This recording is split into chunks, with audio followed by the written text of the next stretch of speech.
खातून कह रही हैं कि सऊदी अरब से हैं, कह रही हैं कि आपने निकाह मिसियार को नाजायज़ कहा और कहा कि ये कुछ वक्त के लिए होता है फ़िक्स, जबकि ऐसा नहीं है, ये हमेशा के लिए होता है। और बड़ा लंबा सवाल है इनका, पूरी तफसील है। जवाब ये है कि देखिए, निकाह मिसियार को हराम करने वाली दो चीज़ें थीं, एक वक्त मुतय्यन करके निकाह करना और दूसरा सारे खर्चे की जिम्मेदारी बीवी पर रहना। अगर ये दोनों नहीं है तो फिर निकाह मिसियार जायज़ है।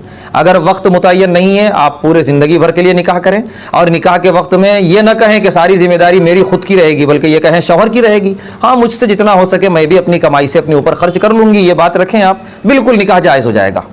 और इस सिलसिले में हिंदुस्तान के बहुत बड़े फ़कीह, बल्कि फ़िक़ह अकेडमी के जो सदर हैं मौलाना खालिद सैफुल्लाह रहमानी दामत बरकातुहुम, उनका आर्टिकल है 17 दिसंबर 2022 का, मुनसिफ पेपर में आता है जुमा के दिन। वो अगर मिले, गूगल में आप सर्च करें, अगर मिल जाए तो आप पढ़ें। उसमें उन्होंने साफ तौर पे लिखा है कि इस वक्त मौजूदा दौर में सऊदी अरब में जो इस तरह का निकाह मिसियार